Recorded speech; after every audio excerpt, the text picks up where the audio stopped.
Bonjour, dans la lignée des vidéos que nous faisons sur la clause bénéficiaire, je souhaiterais voir avec vous ce qu'est un bénéficiaire acceptant. Un bénéficiaire acceptant d'un contrat d'assurance vie, c'est un bénéficiaire qui sait qu'il a été nommé par un souscripteur à un contrat d'assurance vie dans une clause bénéficiaire et ce dernier accepte le bénéfice du contrat avant le décès de l'assuré qui normalement déclenche le dénouement du contrat d'assurance vie et donc qui provoque à ce que la compagnie d'assurance interroge la clause bénéficiaire du contrat et donc demande aux bénéficiaires inscrits s'ils acceptent ou non de recevoir les capitaux. Là, le bénéficiaire est un bénéficiaire acceptant, il a accepté avant le décès de l'assuré. Alors cette acceptation elle se fait par écrit, sous seing privé ou via un avenant remis à la compagnie d'assurance. Le fait d'être un bénéficiaire acceptant ne se fait pas dans le dos du souscripteur puisque le souscripteur est informé en fait du fait que le bénéficiaire souhaite accepter le bénéfice du contrat avant le décès de l'assuré et donc avant le dénouement du contrat d'assurance vie.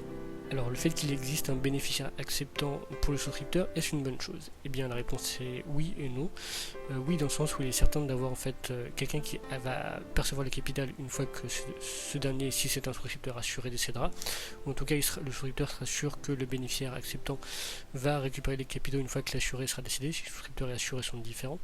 Mais du coup, en contrepartie du fait qu'une personne ait accepté, un bénéficiaire ait accepté le bénéfice du contrat avant le dénouement du contrat, eh bien, il existe plusieurs contreparties. La première, c'est que le souscripteur, s'il souhaite révoquer le bénéficiaire acceptant, ne pourra pas le faire. Il pourra révoquer les autres bénéficiaires non acceptants, mais pas le bénéficiaire acceptant. Donc il sera obligé de lui donner le bénéfice du contrat. Ensuite, ou en tout cas, s'il veut le révoquer, il faudra que le bénéficiaire acceptant donne son accord.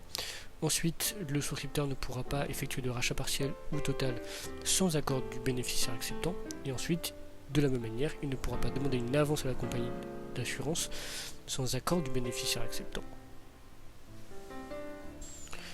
Enfin, je souhaiterais juste évoquer un point sur le bénéficiaire acceptant, c'est le fait qu'il ne peut pas céder son acceptation. C'est-à-dire que le bénéficiaire acceptant va accepter les bénéfices de son contrat pour lui-même, mais il ne pourra pas céder ses bénéfices à autrui. Tout simplement.